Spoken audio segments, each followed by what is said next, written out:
பல பேரை கர்த்தர் ரிஜெக்ட் பண்ணியிருக்கிறார். புரியுதா உங்களுக்கு? இந்த ஒரு யோசேப்புக்கு இந்த பலவரை நான் அங்கேயே தரணுங்கிறதுக்காக மீதி 11 பேர்த்த ஆண்டவர் ரிஜெக்ட் பண்ணியிருக்கிறார்.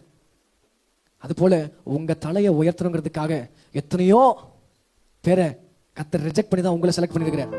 ஹல்லேலூயா. நம்ம கேட்கலாம், ஏன் ஆண்டவரே நான், என்னை விட தேர்ந்தவர்கள் இருக்கிறாங்களே, என்னை விட நீதிமான்கள் இருக்கிறாங்களே, என்னை விட நல்லவங்க இருக்கிறாங்களே, என்னை விட வல்லவர்கள் இருக்கிறாங்களே, தேறினவர்கள் இருக்கிறாங்க, ஞானவான்கள் இருக்கிறாங்க, புத்தி உள்ளவர்கள் இருக்கிறார்கள், இருந்தாலும் இந்த அடிமுட்டால் ஏன் ஆண்டவரே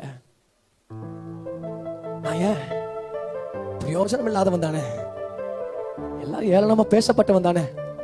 ஆனா இன்னைக்கு நான் சொல்றேன், நீர் என்ன மறக்கல, என்னை விட்டு விலகல, ஏக்கமுள்ள கண்ணால எங்கிதான் நீங்க, நீர் என்ன வெறுக்கல, தள்ளி தூரம் போகல, கால் கடக்க எனக்காக கடல் தாண்டி வந்தீங்க.